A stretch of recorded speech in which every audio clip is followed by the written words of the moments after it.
নমস্কাৰ বন্ধুসকল, মই হিৰেন। আজি আপোনালোকক এই ভিডিঅ'টোৰ জৰিয়তে এই 2024 বৰ্ষৰ অক্টোবৰ মাহটোত এই দুই ৰাশি ব্যক্তিসকলে কেনেদৰে ফলাফল লাভ কৰিব তাৰে সম্পূৰ্ণ তথ্য আপোনালোকক এই ভিডিঅ'টোত আগবঢ়োৱা হৈছে। প্ৰথমে মোৰ চেনেলটো আপোনালোকে ছাবস্ক্ৰাইব কৰি ল'ব, যাতে মোৰ পিছৰ ভিডিঅ'বিলাক আপোনালোকে সহজে লাভ কৰিব পাৰে। লগতে মোৰ ভিডিঅ' যদি ভাল লাগে তেন্তে লাইক আৰু শ্বেয়াৰ কৰিব, কমেণ্ট কৰি আপোনালোকৰ মনোভাৱ প্ৰকাশ কৰিব। এতিয়া আহোঁ মূল বিষয়লৈ। এই ভিডিঅ'টোৰ জৰিয়তে এই 2024 বৰ্ষৰ অক্টোবৰ মাহটোত কুম্ভ ৰাশি ব্যক্তিসকলে কেনেদৰে ফলাফল লাভ কৰিব।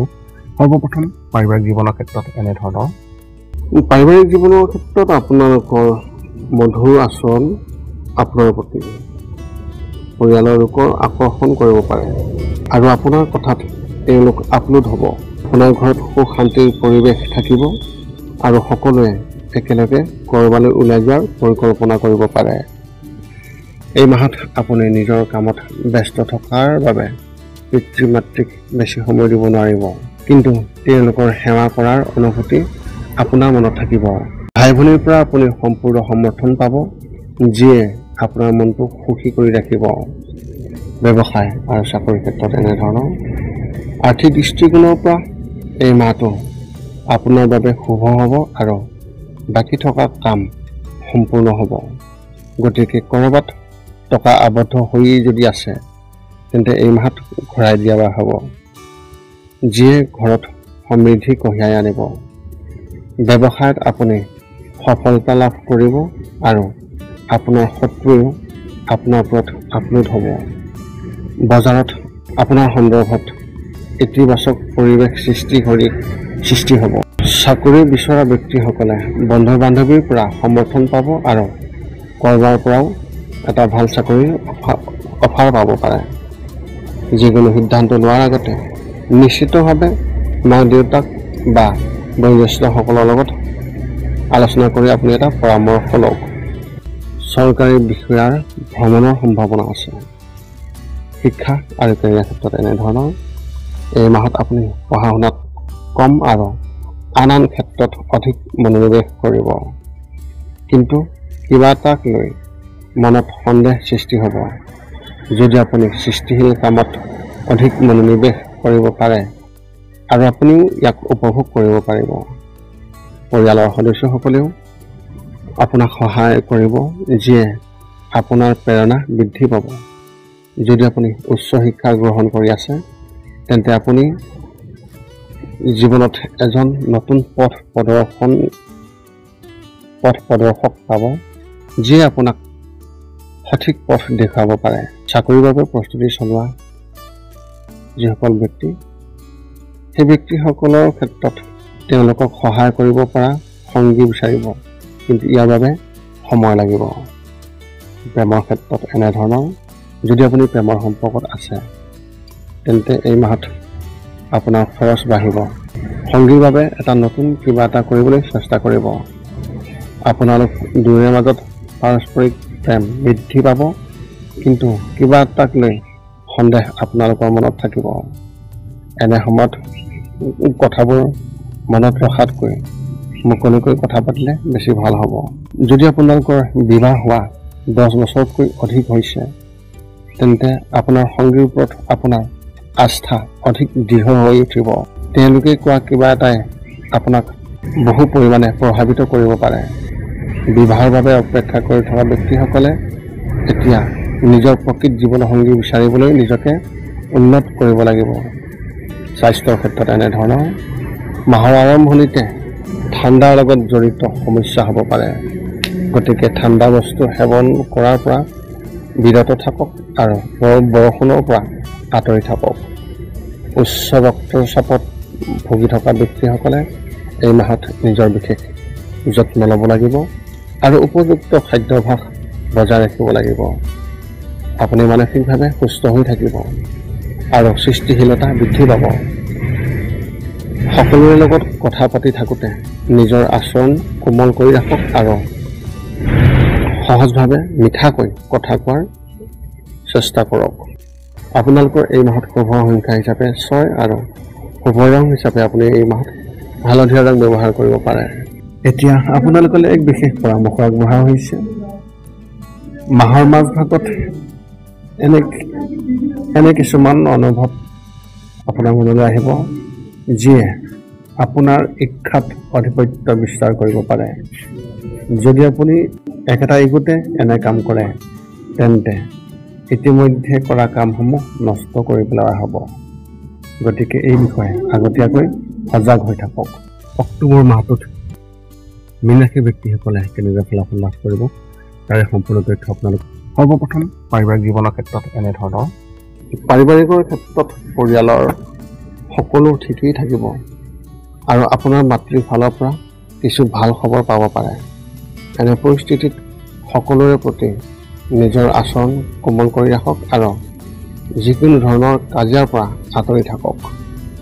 আপুনি আপোনাৰ বেছিভাগ সময় আপোনাৰ পৰিয়ালক দিব আৰু আপোনাৰ স্বভাৱ তেওঁলোকৰ লগত বন্ধুত্বপূৰ্ণ হ'ব, যিয়ে সম্পৰ্কত মধুৰতা কঢ়িয়াই আনিব। যৌথ পৰিয়ালত বাস কৰা ব্যক্তিসকলে কোনো বিষয়ত আত্মীয়ৰ সৈতে মতানৈক্য হ'ব পাৰে আৰু হোৱাৰ সম্ভাৱনাও আছে। আনহাতে আছুতীয়া পৰিয়ালত বাস কৰা ব্যক্তিসকলে নিজৰ পূৰ্বপুৰুষৰ ঘৰলৈ যাবলগীয়া হ'ব পাৰে। ব্যৱসায় আৰু চাকৰিৰ ক্ষেত্ৰত এনেধৰণৰ।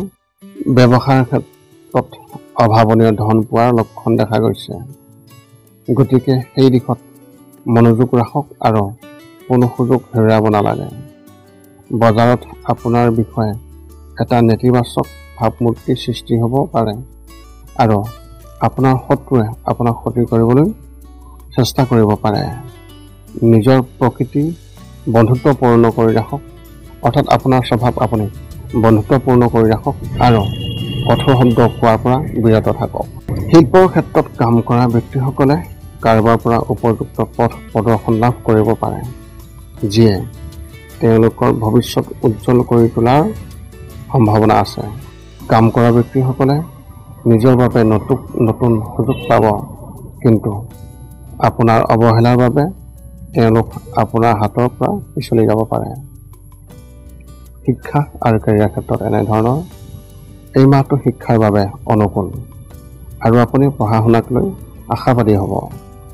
স্কুলত পঢ়ি থকা ছাত্ৰ ছাত্ৰীসকলে কিবা এটা কথাত বিভ্ৰান্ত হৈ থাকিব পাৰে, যিয়ে বিভ্ৰান্তিকৰ পৰিস্থিতিৰ সৃষ্টি হ'ব। এনে পৰিস্থিতিত সঠিক পথ দেখুৱাব পৰা শিক্ষকসকলৰ লগত পৰামৰ্শ লওক। যদি আপোনাৰ পঢ়া শুনা শেষ হ'বলৈ ওলাইছে আৰু আপুনি নতুন চাকৰি বিচাৰি আছে, তেন্তে এই মাহত আপুনি বহুকেইটা বিভাগত চাকৰি পাব পাৰে, কিন্তু ইয়াৰে কোনো এটালৈ যাবলৈ মন নাযাব। প্ৰেমৰ ক্ষেত্ৰত এনেধৰণৰ। আপোনাৰ কাৰ্যালয়ৰ কোনো সহকৰ্মীৰ প্ৰতি আপুনি আকৰ্ষণ অনুভৱ কৰিব পাৰে, কিন্তু আপুনি নিজৰ মনৰ কথা কোৱাৰ পৰা বিৰত থাকিব। অবিবাহিত লোকে নিজৰ বাবে নতুন জীৱনসংগী বিচাৰি পাব পাৰে।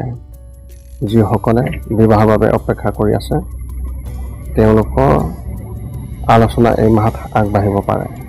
বৈবাহিক জীৱনত সুখী হ'ব আৰু কিছুমান বিষয়ত মতানৈক্যৰ সম্ভাৱনা আছে, যিবোৰ অতি সোনকালে নাইকিয়া হৈ যাব।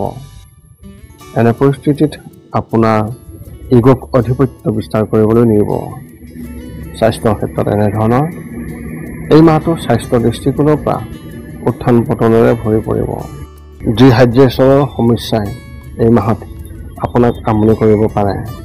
গতিকে শৰীৰত পানীৰ অভাৱ হ'বলৈ নিদিব আৰু দিনটোত 2 পৰা 3 লিটাৰ পানী খাবলৈ চেষ্টা কৰক।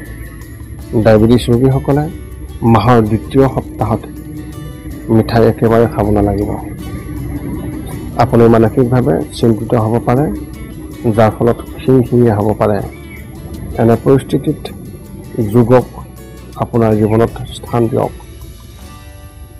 আপোনাৰ এই মাহত শুভ সংখ্যা হিচাপে 5 আৰু শুভ ৰং হিচাপে আপুনি এই মাহত নীলা ৰং ব্যৱহাৰ কৰিব পাৰে। এতিয়া আপোনালোকলৈ এক বিশেষ পৰামৰ্শ আগবঢ়োৱা হৈছে। যদি আপুনি ব্যক্তিগত খণ্ডত কাম কৰি আছে, তেন্তে এই মাহত অফিচৰ ৰাজনীতিৰ পৰা দূৰত্ব বজাই ৰাখক, কাৰণ পিছত আপুনি ইয়াৰ লগত জড়িত হৈ পৰিব পাৰে। ইয়াৰ ফলত আপোনাৰ চাকৰিটোতো বিপদত পৰিব পাৰে। গতিকে আগতীয়াকৈ যিকোনো ধৰণৰ বিবাদৰ পৰা নিজকে আঁতৰাই ৰাখক। এই মাহৰ ৰাশিফলৰ বৰ্ণন জনাৰ পিছতো কেইটামান কথা মনত ৰাখিব লাগিব।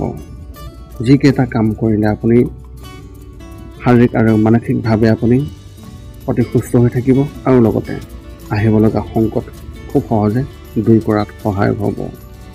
এই 5টা নিয়ম এনেধৰণৰ। 1 নম্বৰ, শৰীৰটো সুস্থ কৰি ৰাখিবলৈ দৈনিক যোগাসন কৰক, য'ত মূলতঃ 10 মিনিট ওমকাৰ মন্ত্ৰ, 10 মিনিট কপালভাতি আৰু 10 মিনিট উলম বিলম এই যোগাসন জপ কৰিব লাগিব। ইয়াৰ লগে লগে আপোনাৰ শৰীৰ আৰু মানসিক স্বাস্থ্য একেবাৰে নিখুঁত হৈ থাকিব। ৰাতি শোৱাৰ আগতে নিস্তব্ধ আৰু নিৰ্জন ঠাইত 10 পৰা 20 মিনিট ধ্যান ধাৰণা কৰিব লাগে। ইয়াৰ দ্বাৰা 2টা উপকাৰ পোৱা যায়। এটা হ'ল আপুনি ভাল টোপনি পায় আৰু দ্বিতীয়তে পিছদিনা আপুনি সতেজ অনুভৱ কৰে। ধ্যান কৰি থাকোঁতে মধ্যমীয়া শব্দত শান্ত সংগীতো শুনিব পাৰি।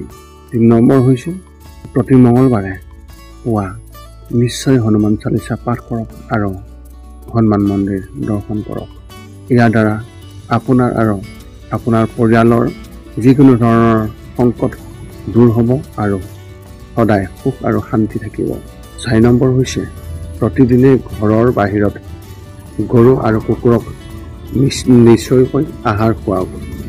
লগতে চৰাই আদিৰ বাবেও খাদ্য বা পানীৰ ঘৰৰ ছালৰ ওপৰত ৰাখিবলৈ চেষ্টা কৰক। এই পৃথিৱীখন যিমান আমাৰ সিমানেই সিহঁতৰো। নিতৌ ইহঁতক খুৱাই আমি গুণ পাওঁ আৰু গ্ৰহবোৰৰ কুপ্ৰভাৱ দূৰ হয়। মাজে মাজে চৌপাশৰ দুখীয়াসকলক উপযুক্তভাৱে সহায় কৰক আৰু ভোকাতুৰক আপুনি খুৱাবলৈ চেষ্টা কৰক। এই আছিল এই 2024 বৰ্ষৰ অক্টোবৰ মাহত লাভ কৰিবলগীয়া ফলাফলৰ ৰাশিফলৰ বৰ্ণন। আপোনাৰ মনত যদি এতিয়াও যি সম্বন্ধীয় কিবা প্ৰশ্ন আছে তেন্তে আপোনালোকে এই ভিডিঅ'ৰ তলত কমেণ্ট কৰি আপোনালোকৰ প্ৰশ্ন অৱগত কৰিব পাৰে আৰু সেই প্ৰশ্নৰ উত্তৰ আমি অতি সোনকালে দিবলৈ সকলো সময়তে সাজু আছোঁ। পুনৰ লগ পাম অন্য এটা ভিডিঅ'ত। আজিলৈ ধন্যবাদ।